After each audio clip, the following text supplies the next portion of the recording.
Assalamualaikum warahmatullahi wabarakatuh.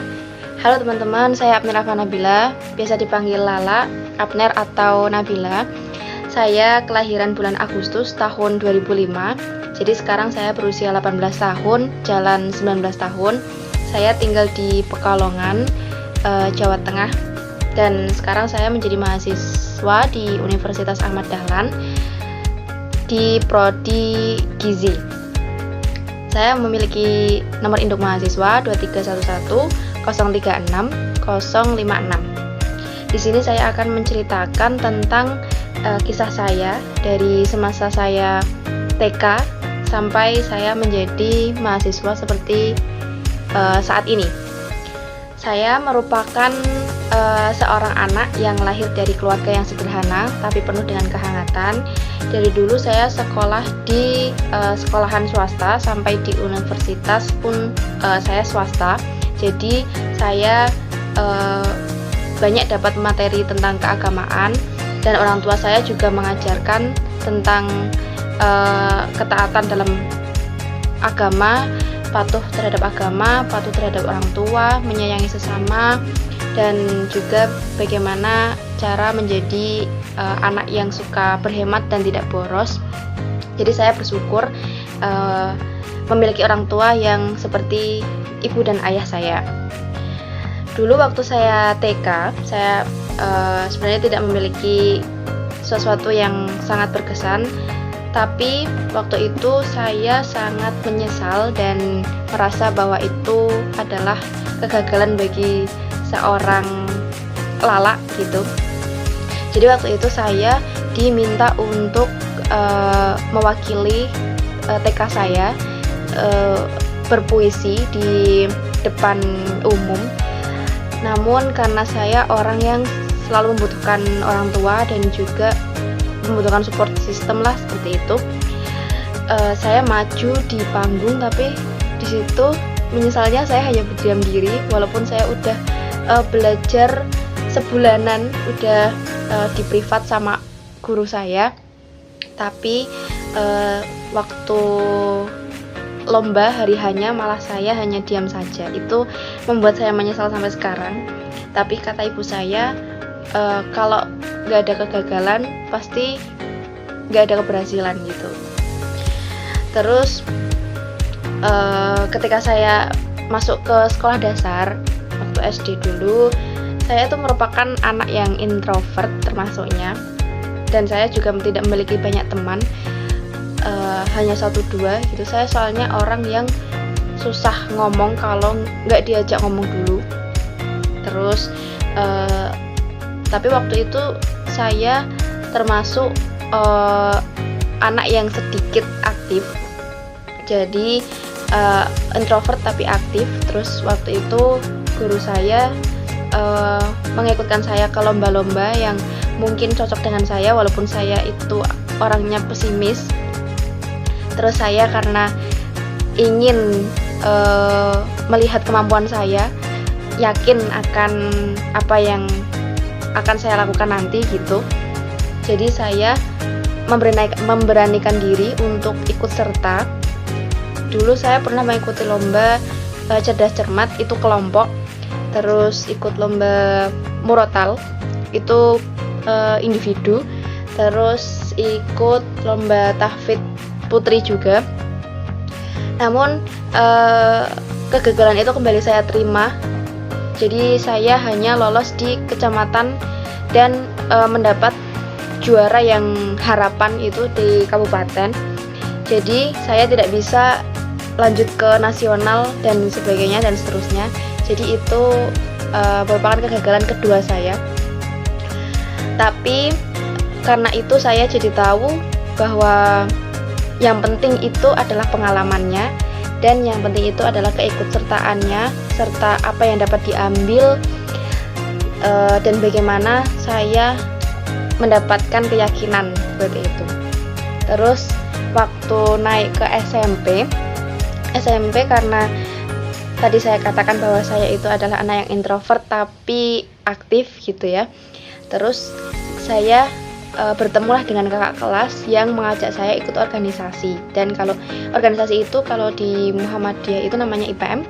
kalau di negeri itu namanya OSIS gitu ya, semacam wadah bagi siswa-siswa gitu. Sebenarnya saya itu karena saya orangnya suka pesimis, jadi tapi dalam kepesimisan saya itu saya ingin selalu mencoba hal baru, dan saya coba untuk ikut serta dalam organisasi itu, ikut kegiatannya bersama dengan kakak kelas yang tadi mengajak saya.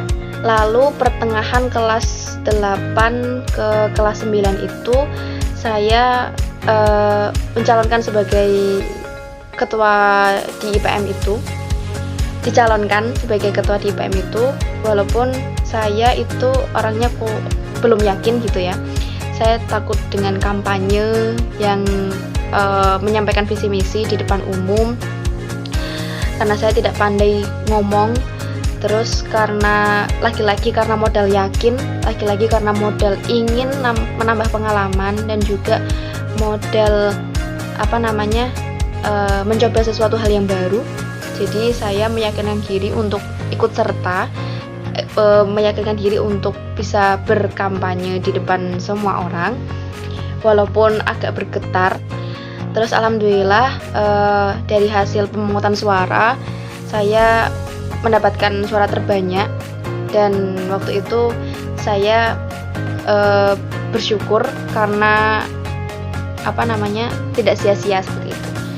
Terus waktu saya naik ke SMK itu saya juga ikut serta dalam kegiatan IPM juga, ikut serta dalam organisasi IPM juga, dan saya kembali dicalonkan sebagai ketua IPM. Waktu itu memang karena SMK itu lebih luas, lebih jangkauannya lebih lebar gitu, saya jadi makin takut gitu ya, karena masih banyak orang yang lebih dari saya gitu. Tapi karena saya tahu bahwa teman-teman saya selalu support saya, orang tua selalu support saya, jadi saya yakin kembali untuk mencalonkan diri atau dicalonkan jadi ketua IPM tersebut. Dan alhamdulillah saya juga kembali mendapatkan suara terbanyak. Terus saya bersama dengan teman-teman saya mengembangkan organisasi IPM di periode saya. Dan waktu saya SMK juga saya pernah ikut serta dalam kegiatan Dai Buddha, tapi itu orang yang ikut itu adalah orang yang sudah profesional, dan saya kembali tidak mendapatkan puncak keberhasilan saya, maksudnya kembali tidak mendapatkan juara. Terus saya tidak menyerah, jadi saya menjadikan itu sebagai pelajaran saya bahwa saya harus lebih baik lagi, bahwa saya itu seharusnya lebih tidak malu lagi, lebih berani lagi untuk di depan umum. Jadi setelah itu saya bisa sedikit melancarkan aksi saya ketika berpublic speaking, walaupun banyak belepotan, tapi karena modal nekat aja, jadi saya kadang bisa bicara banyak gitu. Dan saya setelah itu juga bisa mendapat teman yang banyak, tidak seperti yang dulu waktu SD cuman 1-2, dan sekarang sudah bisa menambah relasi-relasi gitu. Terus saya juga ikut serta dalam kegiatan yang itu suatu komunitas penghijauan lingkungan, penghijauan sekolahan gitu, dan itu tingkatnya nasional, dan itu juga merupakan suatu kebanggaan untuk diri saya sendiri. Walaupun belum sangat membanggakan, tapi itu sangat membahagiakan gitu. Dan setelah saya lulus SMK itu saya mendaftar di Universitas Muhammadiyah di Yogyakarta, terus di tempat lain gitu. Terus saya keterima di Universitas Ahmad Dahlan, dan alhamdulillahnya mendapatkan beasiswa. Alhamdulillah itu sangat meringankan bagi saya karena saya itu ingin sekolah, ingin belajar di tempat yang tidak memberatkan orang tua saya. Jadi alhamdulillah itu sangat merupakan hal yang sangat saya syukuri. Lalu saya masuk di prodi gizi itu bukan keinginan pertama saya, karena keinginan pertama saya itu menjadi dokter, tapi karena faktor keuangan dan juga faktor kemampuan saya, jadi saya bisa masuknya di prodi gizi. Tapi itu tidak saya masukkan dalam kegagalan, karena saya juga memiliki secuil harapan untuk menjadi ahli gizi yang profesional nantinya, dan juga menjadi ahli gizi yang bermanfaat bagi orang lain. Khairun nas anfa'uhum linnas. Sebaik-baik manusia adalah yang bermanfaat bagi manusia lainnya. Terus saya juga berpikir bahwa gizi itu merupakan hal yang baik untuk mencegah diri seseorang, maksudnya mencegah dari penyakit gitu. Jadi saya tidak begitu menganggap bahwa itu adalah kegagalan. Oke teman-teman, itu saja yang dapat saya sampaikan. Nanti saya akan bercerita lebih banyak. Kali ini saya bercerita sedikit dulu, dan maaf jika ada salah kata atau perbuatan yang kurang berkenan. Apabila ada kelebihan, supaya bisa dimanfaatkan dengan baik. Apabila ada kekurangan, dimaafkan. Dan dari dulu saya tidak atau belum menganggap bahwa kegagalan itu merupakan hal yang paling menjatuhkan saya, dan keberhasilan itu adalah puncak dari apa yang saya usahakan. Karena saya yakin kalau suatu saat itu pasti saya akan menemukan kegagalan lagi dan keberhasilan yang pada puncaknya, seperti itu. Terima kasih teman-teman. Wassalamualaikum warahmatullahi wabarakatuh.